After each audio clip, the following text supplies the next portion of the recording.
Assalamualaikum warahmatullahi wabarakatuh.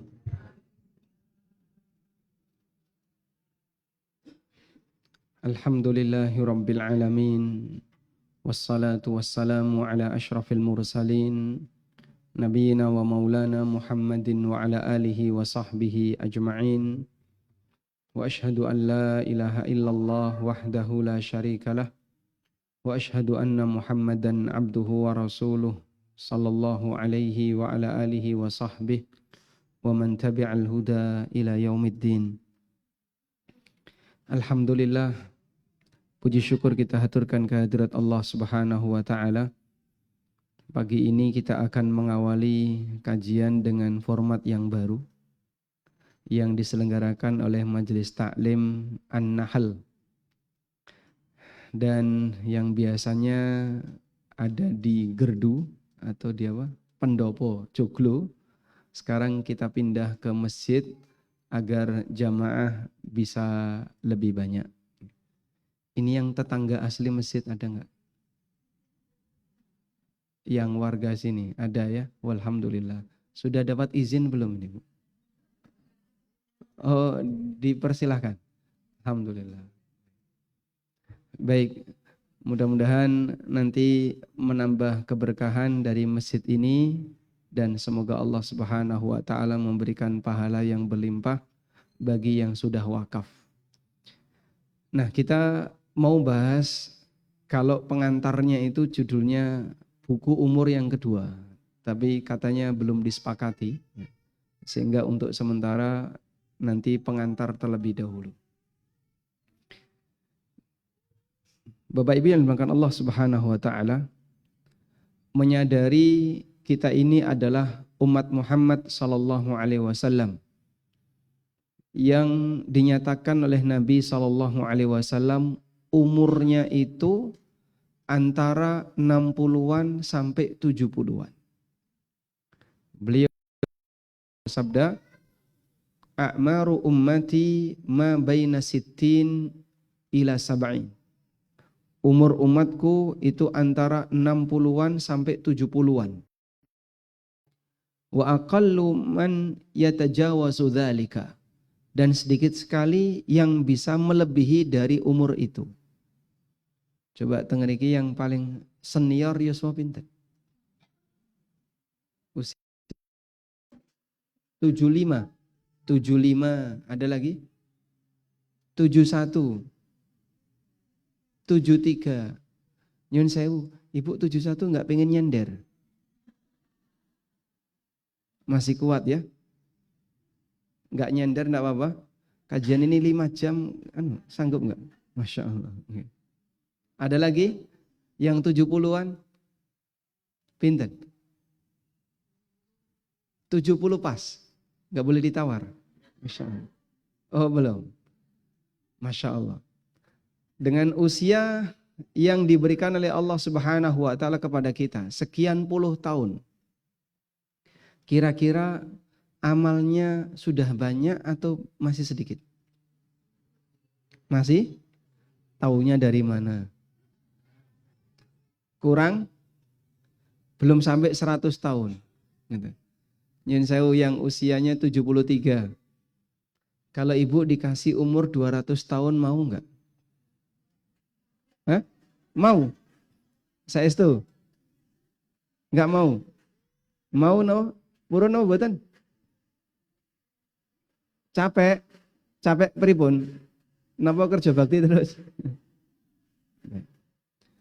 Semua orang mengakui, wah nek wis umur di atas 70, kadang tangi turu pegel-pegel gitu. Makan apa rasanya sudah hambar. Sehingga mungkin fisiknya sehat tapi indranya dikurangi. Ada yang indranya mungkin masih berfungsi tapi kemampuan fisiknya berkurang. Itulah manusia. Sehingga makin panjang usianya grafiknya pripun? Makin turun begini. Itulah kita. Nah, kemampuan kita yang makin terbatas di usia semakin senja itu membuat hamba ketika beramal makin turun kualitasnya. Sehingga yang biasanya bisa bangun malam, sekarang sudah nggak bisa bangun malam. Yang biasanya bisa derek pengawasan, sekarang sudah hilang. Yang biasanya aktif ikut puasa sunnah, sekarang mulai jarang, dan seterusnya. Beragam yang terjadi pada manusia ketika sudah mengalami penurunan usia, maka mereka mengalami penurunan kualitas dalam beramal. Oleh karena itu misalnya, kita ini kan butuh bekal yang banyak. Sebab perjalanan di akhirat itu perjalanan yang panjang. Kita tidak tahu sampai kapan ujung kehidupan ini akan berakhir. Namun yang jelas dalam perjalanan di akhirat kita butuh perjalanan panjang sehingga bekalnya harus banyak. Bekal niku napa, Pak? Bekal itu adalah amal yang Allah Subhanahu wa taala berikan kita kesempatan untuk mengerjakannya ketika kita masih hidup. Umat dulu mereka bisa beramal dengan jumlah banyak karena umurnya panjang. Ada yang diberi oleh Allah umur 1000 tahun. Sinten yang umurnya 1000 tahun? Sinten? Nabi Nuh alaihissalam itu ada yang mengatakan umur beliau 1050 tahun. Masya Allah. Kok alu-alu adoh Pak? Saiki sudah 70 tahun ki rasanya wis kesel. Kalau sampai harus menjalani umur 1000 tahun itu gimana? Nah, di usia beliau 1050 tahun menurut riwayat Ibnu Abbas yang dipakai berdakwah itu selama 950 tahun. Berdakwah selama 950 tahun itu suwene kaya apa? Kita kalau berinteraksi dengan orang yang tidak kita sukai selama sehari saja, kira-kira gimana? Hah? Wes capek. Nek jenengan padu karo bojone kuat berapa lama? Hah? 1 jam kuat gak? Gak kuat, wes loro hati. Capek. Sebab yang namanya disuka itu akan menjadi penyakit bagi batin. Kita bayangin ya betapa capeknya Nabi Nuh alaihissalam ketika beliau berdakwah di tengah umatnya selama 950 tahun dalam posisi umatnya memusuhi Nabi Nuh. Ya. Allah Subhanahu wa taala menyebutkan bahwa Nabi Nuh itu makathu fi qaumihim, tinggal di tengah kaum mereka selama alfasanatin illa khamsina ama. 1000 kurang 50 tahun. Berarti pinten? 950. Tapi di usia yang demikian panjang itu nek wong soleh umure tambah amalnya tambah banyak. Sebaliknya ketika orangnya jahat dosane nggih tambah kata. Orang mukmin Subhanahu wa taala umur yang panjang dan dia bisa memanfaatkan umur itu untuk melakoni ketaatan, maka pahalanya akan makin banyak. Karena itu Nabi SAW pernah menyebutkan, bisa ditulis ini ya, khairukum man tala umruhu wa hasuna amaluhu. Orang yang terbaik di antara kalian adalah manusa sing dawa umure apik amali. Baik. Loh Pak, tapi kan yang namanya umur kita tidak bisa menentukan, betul? Makanya di sana ada penjelasan yang disampaikan oleh para ulama, bagaimana caranya agar kita bisa menjadi hamba yang walaupun umurnya sudah habis tapi amalnya enggak pernah putus. Pripun? Umurnya sudah habis, ini umurnya habis niku pripun? Meninggal. Tapi amalnya tidak pernah putus. Tegese pripun? Amalnya terus mengalirkan pahala. Apa ada Pak seperti itu? Ada. Demikianlah kebaikan yang diberikan oleh Allah Subhanahu wa taala untuk umat Nabi Muhammad SAW, sehingga Allah sediakan kepada mereka umur yang terbatas tapi ada amal yang tidak pernah putus pahalanya. Baik. Seperti itulah yang disebut oleh para ulama dengan sebutan umur yang kedua. Napa niku umur yang kedua? Umur di mana seorang hamba bisa mendapatkan pahala walaupun dia sudah meninggal dunia. Jadi umur yang pertama itu sejak kita lahir sampai kita mati. Ini umur pertama.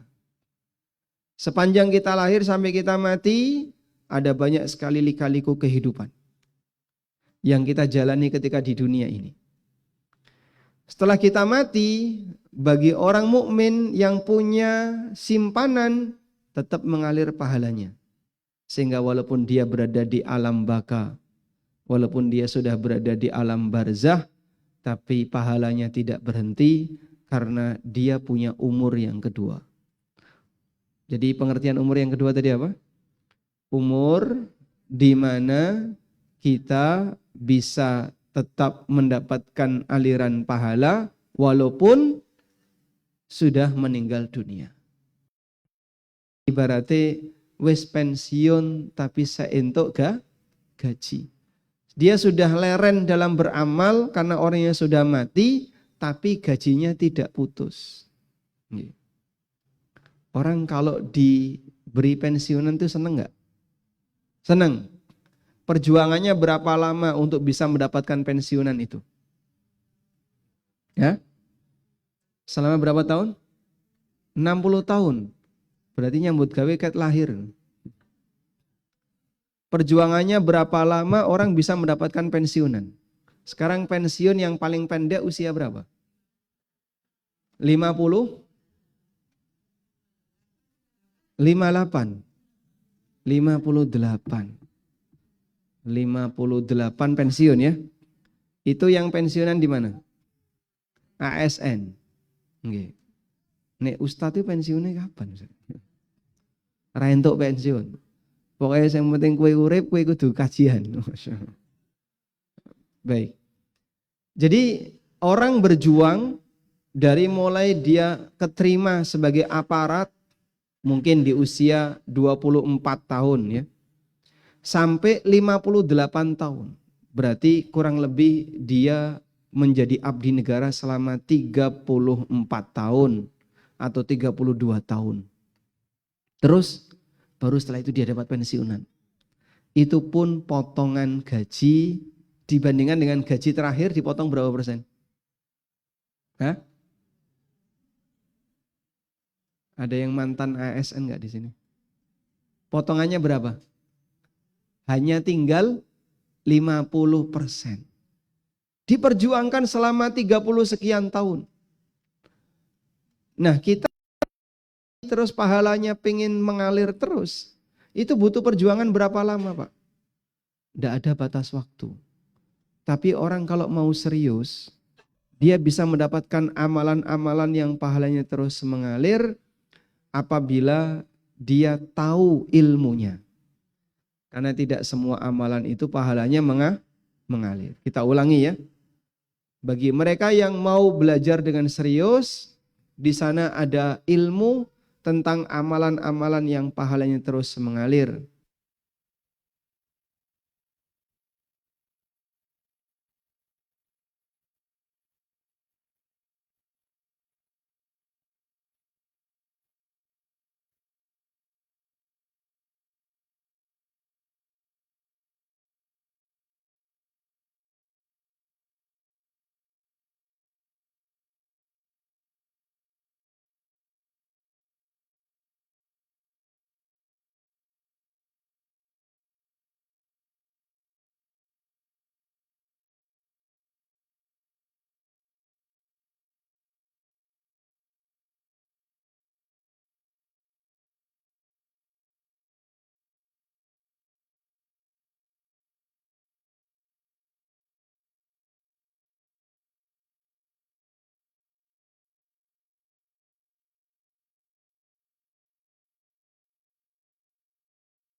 Bisa? Caranya pripun? Hah? Allah Maha Kuasa atas segala sesuatu. Dan mudah bagi Allah untuk menghidupkan kembali makhluk yang sudah mati. Dulu orang musyrikin niku boten percaya. Mosok wong wis mati kok iso urip meneh. Nek morak-marik jasadnya jadi apa itu? Misalnya orang mati di padang pasir, ono sing dipangan elang, ada yang dimakan serigala, ada yang dimakan hena, ada yang dimakan macan, harimau, singa, dan aneka binatang, bahkan ada yang dimakan cacing. Terus jadi kotoran semua berserakan di mana-mana. Ini caranya menghidupkan bagaimana? Nabi Ibrahim alaihissalam pernah beliau melihat ada ikan yang terdampar di tepi laut. Lalu ikan itu diperebutkan oleh banyak binatang. Sudah? Sehingga Ibrahim berpikir, bagaimana cara Allah Ta'ala menghidupkan ikan ini, padahal dia sudah berserakan di banyak tempat. Maka Ibrahim berdoa kepada Allah meminta, Qala Rabbi arini kaifa tuhyil mauta.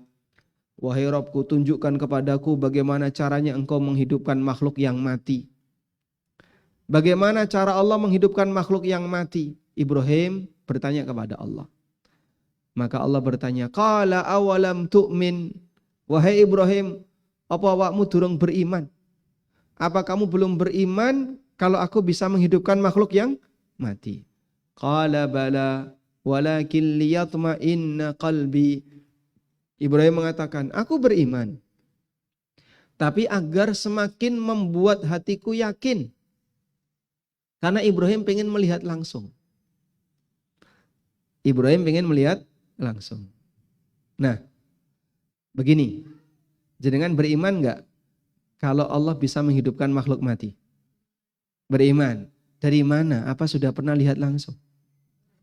Hah? Belum. Sudah pernah lihat kejadian Allah menghidupkan makhluk mati? Belum.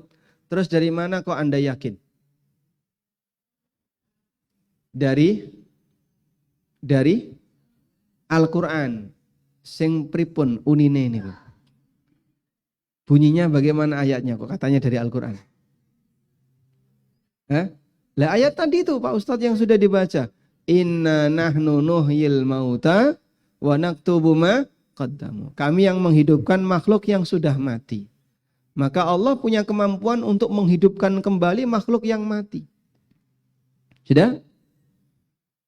Kita beriman dengan informasi itu. Inilah yang disebut dengan ilmul yakin. Disebut apa? Ilmul yakin. Hanya dengan pendengaran, hanya dengan membaca teks, terus kita jadi yakin. Namanya apa? Ilmu al-yakin. Nah, Ibrahim meminta kepada Allah agar melihat langsung kejadian itu. Sehingga nanti menjadi ainul yakin. Ainul yakin itu apa? Makin yakin karena melihat langsung. Saya ulang, ainul yakin apa namanya? Makin yakin karena melihat langsung. Namanya apa? Ainul yakin. Karena melihat makin yakin. Contoh, jenengan di sini tiba-tiba ada orang masuk masjid. Tolong segera bubar. Kenapa? Tsunami sudah sampai ring road. Sudah? Terus Anda yakin, itu namanya apa? Ilmu yakin. Ada yang nggak yakin, apa benar? Tak tili dhisik. Keluarlah dia dari masjid, lihat ke arah ring road. Oh iya benar. Bu Tsunami sudah sampai ring road. Ada orang namanya Bu Tsunami. Atau tsunami sudah sampai ring road, betul. Nah, ketika dia melihat langsung itu namanya apa? Ainul yakin. Baik, tapi baru lihat. Begitu kecemplung, terkena ombak tsunami tadi, maka dia makin yakin ini tidak mimpi. Yang aku lihat itu benar, betul-betul terjadi. Namanya hakul yakin. Namanya apa? Hakul yakin. Sehingga para ulama mengatakan yakin itu bertingkat. Ada ilmul yakin, atasnya lagi namanya ainul yakin, atasnya lagi namanya hakul yakin. Contoh, nggih. Wonten ingkang dereng nate berkunjung ke tanah suci? Ada ya? Baik. Yakin nggak kalau di sana ada Ka'bah? Yakin. Misalnya tidak ada tontonan televisi, tidak ada gambar di internet, kita tidak pernah melihat kecuali dengan datang langsung. Orang yang hidup kurang lebih 50 tahun yang lalu, dia tidak bisa melihat Ka'bah kecuali dengan datang langsung ke sana. Sudah?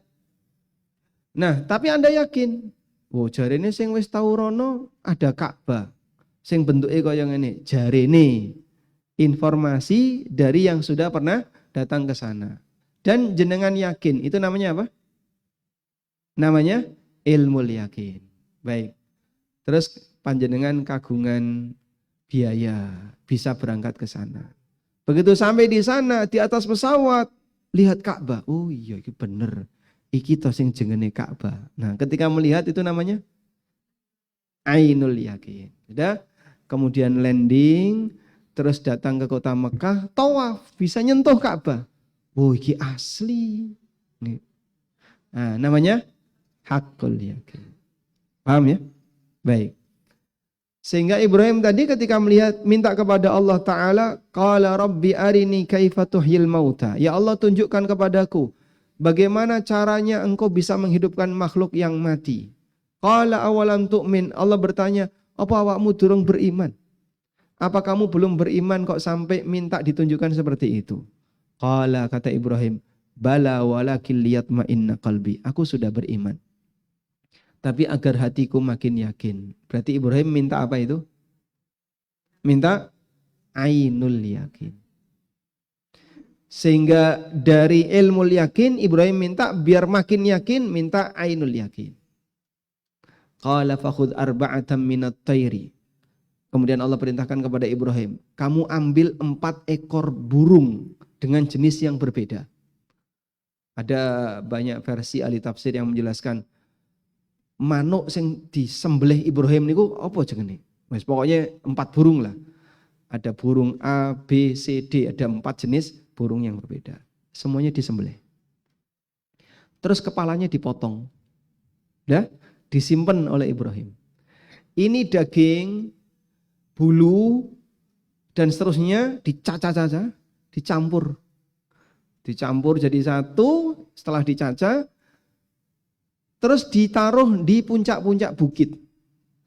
Satu dompol ditaruh di puncak bukit A, ambil satu lagi ditaruh di puncak bukit B, ditaruh puncak bukit, di beberapa puncak bukit. Qala fad'uhun, silahkan sekarang kamu panggil burung-burung tadi. Ada yang menyebutkan merak, terus satu lagi burung suradi atau burung hudhud. Ada yang menyebutkan satu lagi burung apa, pokoknya intinya 4 jenis burung.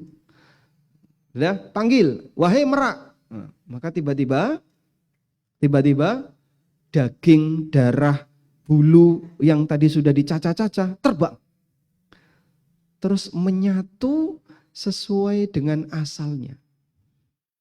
Sehingga dagingnya merak kumpul karo daging merak, kumpul kalau balungannya merak. Darahnya merak kumpul dengan dagingnya merak. Utuh jadi merak yang berjalan. Fad'uhunna ya'tinaka sa'ya. Allah katakan, panggil mereka, dia akan datang kepadamu dengan bergerak cepat. Maka mereka datang kepada Ibrahim tanpa kepala. Urip niku. Ono pitik melaku tanpa kepala. Ya. Kira-kira nek jenengan nyawang kaya ngene pripun? Hah? Dijugo napa lari? Hah? Kula biasa lho ngeten niku. Sudah mateng. Masya Allah. Itu enggak jalan ya. Tapi sudah matang, datang dengan sendirinya. Nggih. Lanjut. Berikutnya, Ibrahim alaihissalam memegang kepala 4 burung tadi. Ketika dikasih kepala yang bukan pasangannya, nolak. Ora iso menyatu. Begitu dikasih kepala yang pasangannya, menyatu. Terus urip mumbul, terbang. Masya Allah. Seperti itulah mukjizat yang Allah tampakkan kepada Nabi Ibrahim alaihissalatu wassalam. Wah, berarti nek sakniki ana sing duwe kaya ngono niku pripun, Pak? Oh, nek niku sihir. Kalau itu sih sihir, karena tidak ada manusia yang mampu memberikan nyawa. Sehingga manusia tidak mungkin bisa melakukan seperti ini. Tidak? Oleh karena itu dalam kondisi ketika ada tayangan di televisi atau pagelaran-pagelaran sihir dan seterusnya, itu hanya tipuan mata. Saya masih ingat dulu waktu masih SD ya. Itu pernah nonton karena ada acara bazar gitu ya. Terus ada orang sulap-sulap niku. Ada orang sulapan itu ngilang dia. Jadi dimasukkan ke dalam box gitu, kemudian disulap. Nah, ketika dibuka tabirnya hilang dia. Ada juga orang yang dipotong kepalanya, terus ditaruh di baki, dikelilingkan, dipasang lagi, hidup lagi. Dulu gak ngerti kalau itu sihir, dan sebenarnya mata kita disihir oleh para penyihir. Baik, sekarang kita lanjutkan. Nah, disinilah Allah Subhanahu wa Ta'ala menunjukkan kepada hambanya bahwa Dia mampu menghidupkan kembali makhluk yang sudah mati, walaupun berserakan di mana-mana. Kita besok akan mati dan seluruh jasad kita berserakan di mana-mana. Oleh karena itu, sebagai bagian dari prinsip, jangan sampai kita berbuat dolim kepada orang lain, karena kedoliman itu tidak pernah dilupakan oleh Allah, dan nanti kita akan dimintai pertanggungjawaban, dituntut oleh orang yang bersangkutan. Nyuwun sewu, grenengi niku dolim enggak? Hah? Napa boten? Dolim. Dolim nggih? Dolim. Kira-kira sing digrenengi boleh nuntut enggak di akhirat? Boleh. Bahkan dia enggak tahu, Pak, wong aku ra kondo. Yang nanti diberitahu oleh Allah. Wahai fulana, kamu dirasani. Nggih. Sapa sing ngrasani ya Allah? Juminten karo Siti, nah, misalnya. Nah, bisa jadi terjadi demikian. Oleh karena itu, tolong diwaspadai ya. Jangan sampai mati sangu dolim, dosa dolim yang belum diampuni oleh Allah, yang belum minta maaf, karena perbuatan kedoliman tidak akan pernah dilupakan oleh Allah. Allah Ta'ala berfirman, wala tahsabannallaha ghafilan amma ya'maludz zalimun. Ojo sampai awakmu menyangka bahwasanya Allah akan melalaikan, melupakan perbuatan yang dilakukan oleh orang yang dolim. Contohnya dolim niku napa, Pak? Ya itu tadi yang paling banyak grenengi orang. Coba bisa enggak punya komitmen sehari tanpa grenengi? Hah? Pripun? Pripun? Saged? Insyaallah. Ya. Coba ucapkan sebagai komitmen. Bismillah. Saya berjanji tidak akan grenengi hari ini dan selamanya. Sanggup ya? Masya Allah. Angel.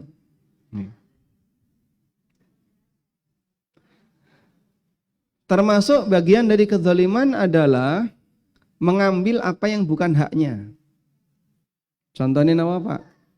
Utang ngilang ini termasuk. Arisan ngemplang gimana? Masuk. Arisan bareng wis bedol ngilang.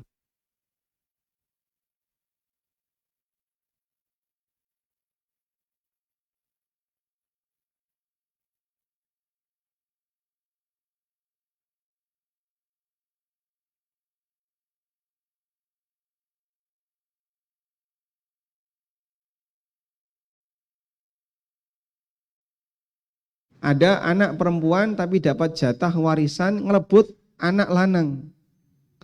Padahal dulur lanang kalau dulur wedok, saudara laki dan perempuan jatahnya pinten?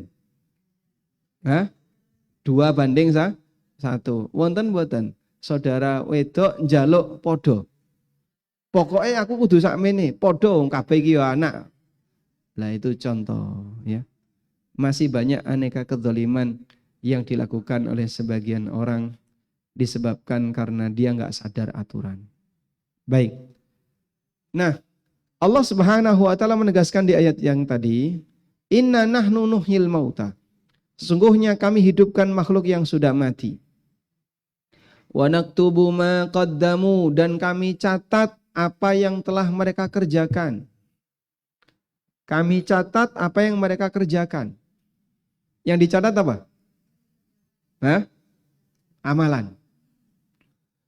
Tidak hanya amalannya, wa atharahum, termasuk dampak dari amalan juga dicatat. Maka Anda bisa tulis, Allah mencatat dari hamba 2 hal. 1, amalan hamba. 2, dampak dari amal hamba. Terus nek wong niku nglakoni amal elek, berdampak buruk, melakukan amal buruk, berdampak buruk, lalu diikuti oleh orang lain, maka dia nanti mendapatkan dosa dia sendiri dari amal perbuatannya, ditambahi dosanya sinten? Orang yang mendapatkan dampak buruk dari perbuatannya. Contohnya napa, Pak? Contohnya nggih. Orang yang memprakarsai perbuatan maksiat, sing mengawali perbuatan maksiat, maka dia ketika bermaksiat berdosa. Ditambah dosanya setiap orang yang mendapatkan dampak buruk dari perbuatannya, maka yang bersangkutan mendapatkan dosa. Baik, contoh niki rada sensitif ya. Jenengan siap boten mendengarkan? Siap insya Allah ya. Tarik nafas dulu. Nyun sewu. Kalau wong lanang nyawang wong wedok tidak pakai jilbab, ya, lihat aurat ya. Niku sing dosa sinten?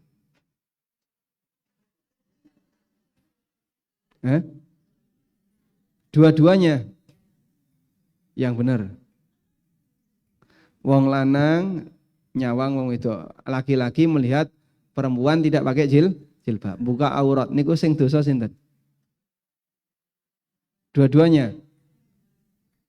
Yang perempuannya, yang laki-lakinya enggak dosa. Dosa.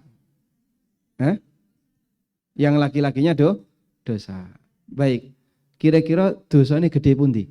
Sing lanang napa sing wedok? Besar mana? Yang laki-laki yang melihat atau perempuan yang dilihat? Loh, perempuannya kan korban, Pak Ustadz. Itu kan korban dia. Terus yang laki-laki kan pelaku. Kenapa dia lihat? Lah kowe kenapa diler? Pripun? Nggih, pripun, Bu? Dia harus memalingkan pandangan. Lah kowe kudu merem. Lah awakmu ning ngarepku iki mosok mlaku kudu merem. Orang naik motor misalnya terus disalip ibu-ibu enggak pakai jilbab, nggih. Lah pripun niku? Kudu merem? Kok ditabrak. Ya.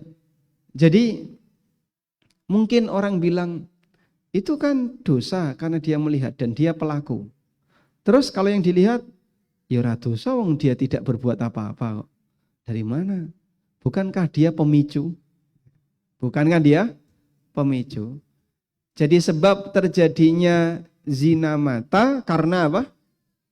Ada orang yang membuka auratnya. Sehingga dilihatlah oleh mata lelaki ini ke arah auratnya. Maka yang lebih besar dosanya yang mana? Nah, ayat tadi menjelaskan. Allah mencatat amal seorang hamba berikut amal setiap berikut pengaruh dari amal itu. Makanya nyuwun sewu nggih. Yang mungkin barangkali dulu senengane selfie dalam kondisi buka aurat misalnya, lalu disebar di media sosial. Nek fotone durung ilang, segera dihilangkan. Lah piye Pak wis nyebar ning ndi? Baik sumbernya yang terutama di media sosial jenengan. Ya Pak, sudah saya hilangkan. Terus yang nge-share ada di mana-mana. Minta tolong kepada yang nge-share, itu foto saya. Tolong dihapus. Pernah kan ada ya, ibu-ibu naik mobil, tiba-tiba lihat truk ada gambar, terus ada tulisannya. Gak terima itu ibu ya, truknya dicegat. Itu gambar saya. Jadi dia nemunya di internet, ditempel di truk. Wah, ini jadi napa? Koncone supir truk. Jadi sampai ditaruh di tempat seperti itu.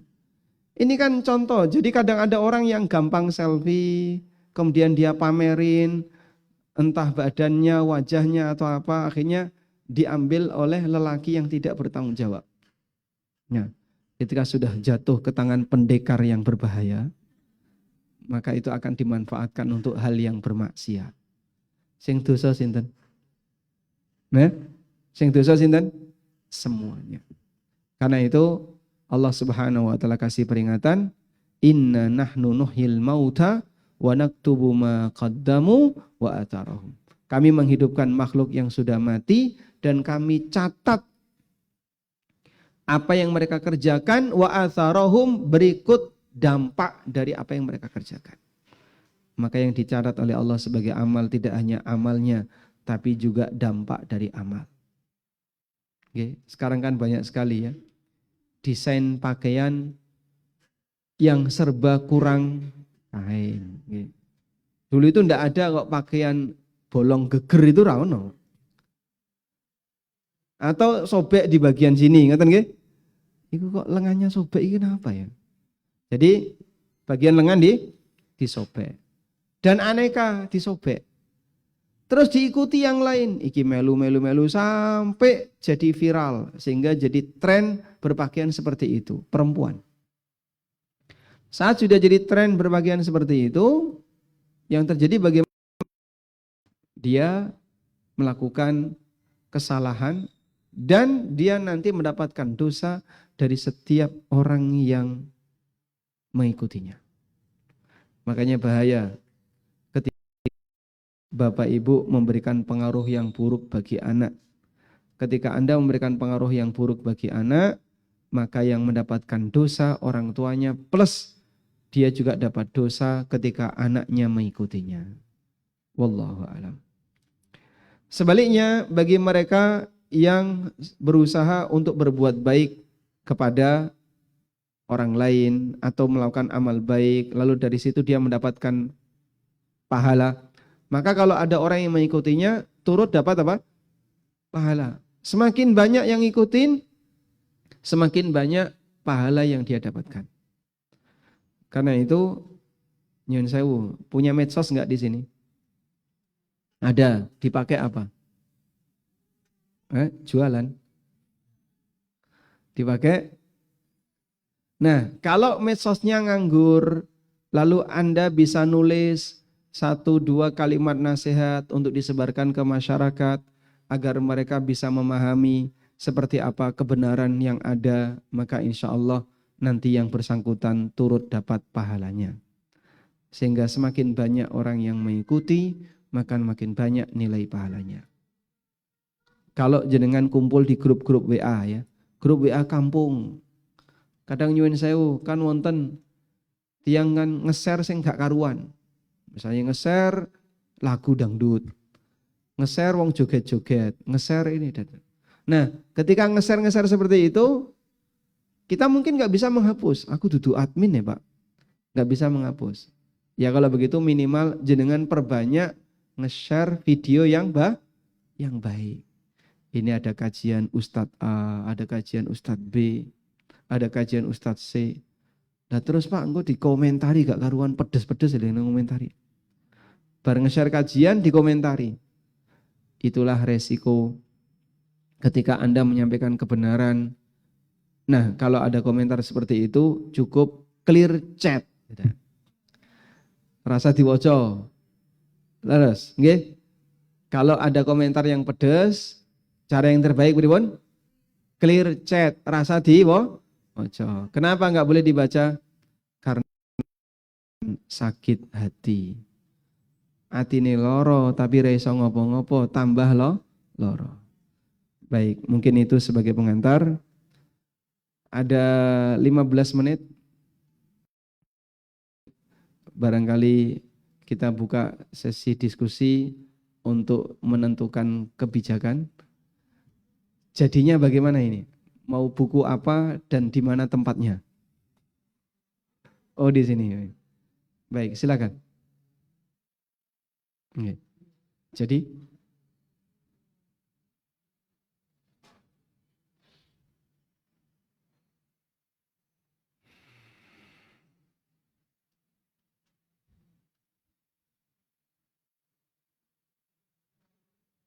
Waalaikumsalam warahmatullahi wabarakatuh. Umur kedua.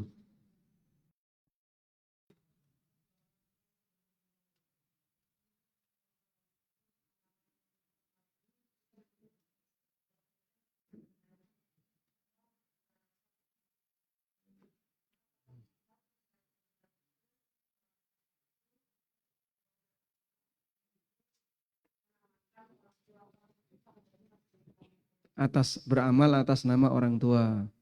Apakah pahalanya bisa sampai ke orang tuanya? Nggih.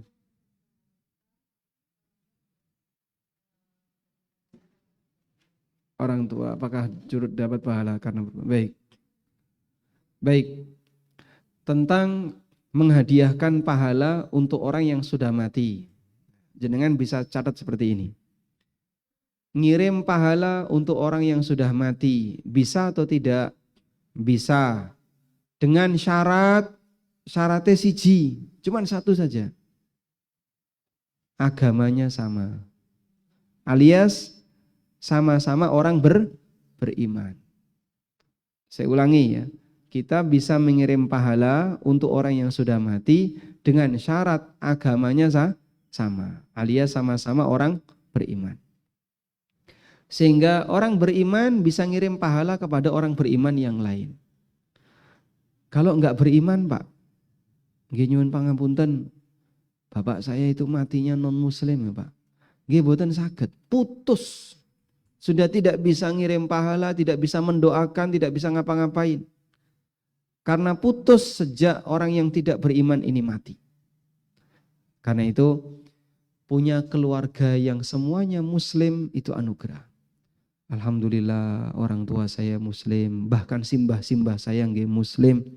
Anak-anakku ya muslim, putu-putuku muslim kabeh. Alhamdulillah. Itu ada kesempatan kumpul kembali di surga. Allah Subhanahu wa taala mengatakan, "Walladzina amanu wattaba'athum dzurriyyatuhum biimanin alhaqna bihim dzurriyyatahum." Orang yang beriman dan diikuti oleh anak keturunan yang juga beriman, nanti akan kami kumpulkan mereka bersama dengan anak keturunannya. Di mana? Di surga. Jadi berpisah ketika di dunia itu sifatnya sementara. Apabila dia punya iman yang sama, nanti akan bergabung lagi ketika di akhirat. Dan itu abadi. Oleh karena itu, nalikane Nabi Nuh alaihissalam kelangan anaknya Nabi Nuh mati pripun? Mati ini gimana? Kelelep, tenggelam dalam kondisi muslim atau non muslim? Non muslim, kafir. Maka Nabi Nuh dipisahkan oleh Allah dengan anaknya selama-lamanya sejak banjir itu sampai salawase. Masya Allah. Dan itu ujian yang luar biasa bagi Nabi Nuh. Beliau sedih, wes kelangan anaknya tidak beriman sehingga tidak bisa kumpul kembali dengan anaknya. Baik, selanjutnya Kalau sudah sama-sama mukmin, apa yang bisa dihadiahkan untuk orang yang sudah mati? Ya, kita kasih rincian ya. Yang pertama, doa. Doa dari orang mukmin kepada mukmin yang lain yang sudah mati bisa sampai. Walaupun tidak ada hubungan kekerabatan. Sehingga jenengan ndongakno Allahumma gfir Pak Ijo. Ya Allah ampunilah Pak Ijo. Pak Ijo niku sinten? Itu koncoku ndhisik. Dia sudah meninggal dunia. Jadi mungkin gak ada hubungan kekerabatan, tapi kita mohonkan ampunan untuk si A. Bisa? Bisa. Karena itu khatib ketika sudah mau mengakhiri khutbahnya, khatib baca apa? Doa. Allahumma gfir lil mu'minina wal mu'minat wal muslimina wal muslimat al ahya'i minhum wal amwat innaka sami'un qaribun mujibu da'awat. Hafal nggak doa ini? Ratau Jumatan ya. Itu seringnya khatib Jumat membaca doa seperti itu. Sudah? Nah, khatib memohonkan berdoa kepada Allah memohonkan ampunan untuk seluruh mukmin yang laki maupun perempuan. Sampai enggak Pak pahalanya? Sampai. Karena bentuknya apa? Doa. Yang kedua, mengirim pahala yang bentuknya amal. Mengirim pahala yang bentuknya amal. Contohnya apa nih Pak? Contoh, ada orang sedekah atas nama si A, sedekah atas nama si B, itu bisa atau tidak? Nah dalam hal ini ulama memberi rincian. Satu, amalan yang ada dalilnya bisa dihadiahkan pahalanya. Amalan yang pahalanya bisa dihadiahkan berdasarkan dalil. Ini ada beberapa. Yang pertama, sedekah atas nama mayit, itu bisa. Karena Nabi SAW pernah menyarankan seorang anak untuk bersedekah atas nama ibunya. Fatasaddaq anha, silakan kamu sedekah atas nama ibumu. Yang kedua, membadalkan haji orang yang sudah meninggal. Sementara dia tidak mampu untuk berangkat haji karena fisiknya lemah. Yang ketiga, puasa atas nama mayit. Apabila mayit punya utang puasa qadha atau utang puasa nazar. Ya, walaupun dalam hal ini ulama beda pendapat. Apakah puasa qadha bisa dipuasakan oleh orang lain ataukah cukup bayar fidyah ketika orangnya sudah meninggal? Ada yang mengatakan boleh dipuasakan oleh orang lain. Misalnya Ramadan, bapak dulu tidak puasa selama 10 hari. Wes, bapak tak posoni. Akhirnya anaknya puasa qadha atas nama bapaknya. Tapi pendapat yang benar tidak perlu seperti itu. Cukup bayar fidyah. Bapak enggak puasa berapa hari? 10 hari. Kamu bayar fidyah 10 hari. Sabun? Baik. Ini amalan-amalan yang pahalanya bisa dihadiahkan kepada mayit berdasarkan dalil dari hadis Nabi SAW. Berikutnya, ada amalan yang pahalanya dihadiahkan untuk mayit tapi diperselisihkan oleh ulama apakah bisa sampai atau tidak. Ulama beda pendapat. Contohnya apa Pak? Contoh, menghadiahkan bacaan Al-Quran. Jadi misalnya keluarga ngundang satu RT, monggo mangke kumpul tenggen kula. Ada apa? Kalian kalau bisa membacakan surat Al-Baqarah untuk bapak saya. Wah, ora sanggup nih Al-Baqarah. Nek Yasin gimana? Yasin ku terlalu pendek ya. Saya mintanya Al-Baqarah biar dawa. Ya wis, Yasin karo Al-Baqarah double. Tapi beseke ya kudu gede. Nggih. Pernah lihat kayak gitu? Ada orang yang ketika meninggal itu yang hadir yasinan rame. Ada yang sepi. Kenapa? Tergantung besek. Nggih. Nek sing mati ku wong sugih sing teko rame. Kan nanti pasti pemberiannya bagus. Nek sing mati wonge rada ora sugih, sepi. Nggih. Terus Bu ngeten niku. Masya Allah. Dah. Nah, saya ulangi. Menghadiahkan bacaan Al-Quran untuk orang yang sudah meninggal, ada dua pendapat di sana. Ada yang mengatakan tidak boleh dan tidak sampai. Tidak boleh dan tidak sampai. Ini pendapat yang disampaikan dalam madhab Syafi'iyah dan Malikiyah. Syafi'iyah dan Maliki dalam hal ini sepakat bahwa menghadiahkan pahala untuk mayit itu tidak sampai. Yang kedua mengatakan bahwa menghadiahkan pahala untuk mayit pahalanya bisa sampai. Dan ini pendapat Hambali dan Hanafi. Begitu? Terus saya harus pilih yang mana Pak Ustadz? Ya monggo, jangan mau pilih pendapat.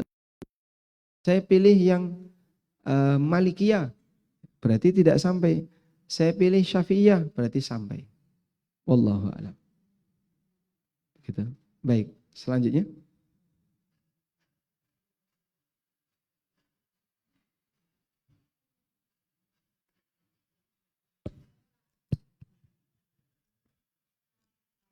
Pengalaman nggih.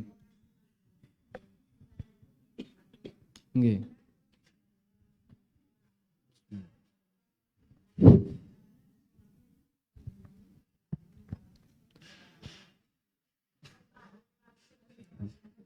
Berapa lama beliau nggak sholat ketika sakit?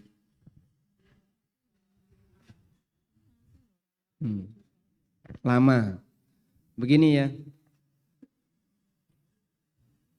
Kalau orang itu sudah hilang akal alias pikun, misalnya ibu sudah berusia 80 tahun, tapi niku pun boten kiblat ya Pak.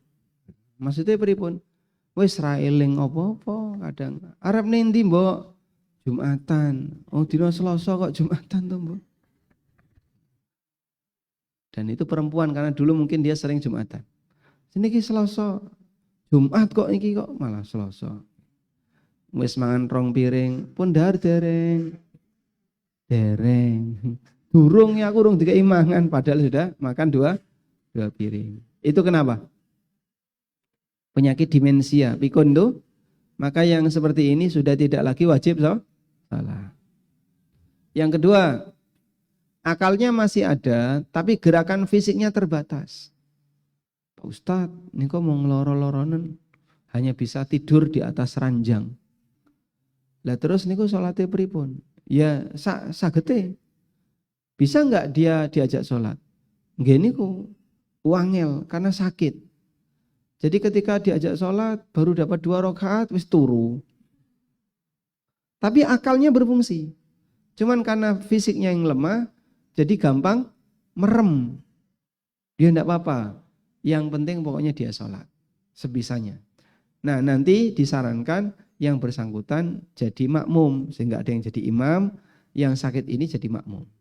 Wallahu a'lam.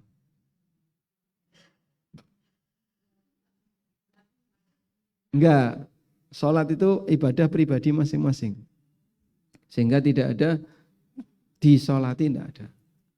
Kecuali yang bersangkutan melakukan amal harta. Nah, amal harta seperti itu boleh diwakilkan. Kalau sholat tidak bisa diwakilkan. Wallahu a'lam. Oke. Pun cekap. Baik, ada satu lagi mungkin kurang 1 menit setengah 10.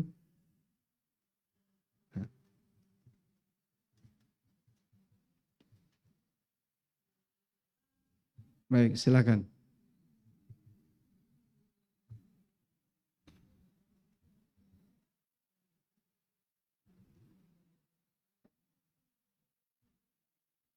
Sudah? Mungkin langsung boleh kalau mikrofonnya enggak apa. Assalamualaikum warahmatullahi wabarakatuh. Waalaikumsalam. Mau tanya Ustadz, tadi tentang warisan ya. Itu tadi kalau perempuan harusnya dapat 1, laki-laki dapat 2 gitu kan. Nah ini kalau ada kejadian seperti ini, orang tuanya sudah meninggal, warisannya akhirnya gue rebutan, gitu kan? Iya. Akhirnya sampai ke pengadilan. Saya gitu. pengadilan. Ya. Saudaranya berantem. Ya alhamdulillah sekarang udah rukun kayaknya gitu. Alhamdulillah. Tapi akhirnya berdasarkan pengadilan itu akhirnya laki-laki dan perempuan sekarang kalau memang dari pengadilan itu sama. Iya. Semuanya dapat. Kalau anak 5 ya di poro 5, anak 10 di poro 10 gitu. Dapat dengan nilai yang sama. Ya, dengan nilai yang sama gitu. Gitu. Nah, terus ini kalau pihak perempuannya itu dikatakan dolim atau tidak karena itu keputusan dari pengadilan. Nah, dari pengadilan itu kan otomatis dia udah tahu-tahu tuh dapat sertifikat bahwa itu atas nama si A, si B, si C misalnya gitu loh. Oh gitu. Ini akhirnya gimana kalau seperti ini dikatakan termasuk yang dolim itu atau tidak, atau harus mengembalikan kepada yang sedulure lanang gitu misalnya. Ji. Terima kasih Ustadz, itu aja. Assalamualaikum warahmatullahi wabarakatuh. Waalaikumsalam warahmatullahi wabarakatuh. Ya, jika memang diputuskan di pengadilan tapi tidak sesuai dengan hukum Allah, ya boleh kita sebut itu dolim. Lah kue menang, oh tapi kan sudah jadi keputusan pengadilan. Keputusan pengadilan kan karena kamu yang gugat di sana. Padahal sebenarnya kamu tidak berhak. Makanya Allah mengatakan dalam Al-Quran, wala ta'kulu amwalakum bainakum bil batili wa tudlu biha ilal hukami litakulu fariqam min amwalin nasi bil ithmi wa antum ta'lamun. Jangan kau makan harta orang lain dengan cara batil. Wa tudlu biha ilal hukam, dan kau berlindung di bawah keputusan hakim. Berlindung di bawah pengadilan. Padahal itu memakan hak orang lain, ya kayak gini dia berdosa. Begitu? Sehingga dalam posisi itu dia tadi berbuat dolim sebab dia memakan apa yang bukan haknya. Mohon maaf Pak Ustadz, sebetulnya yang wanita bukan yang nuntut. Jadi itu yang nuntut itu satu anak laki-laki, dan anak laki-laki memang lebih dari satu gitu. Yang lain bersedia nggak anak laki-laki yang lain? Akhirnya semua ya bersedia nerima Akhirnya. apa adanya gitu. Tapi yang perempuan itu istilahnya jadi untuk rezeki nomplok Lebih gitu banyak, kan. ya. Harusnya dapat satu, tapi akhirnya kan dapat sama untuk laki-laki dan perempuan gitu. Oke. Jika demikian mungkin perlu tanya kepada laki-laki yang lain yang tidak mengusulkan itu. Kalau yang lain insya Allah itu. Kalau sedaya pun ridho, dari hasil keputusan pengadilan itu semuanya mau menerima gitu. Tapi nggak ada sengketa setelah itu. Enggak, makanya sekarang udah dikatakan ya rukun kembali. Masya gitu. Allah, alhamdulillah. Oke. Kalau semuanya sudah ridho enggak apa-apa.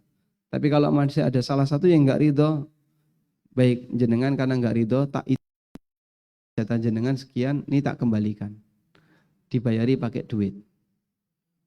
Alhamdulillah. Baik, pilih mana? Warisan banyak berantem atau enggak punya warisan akur?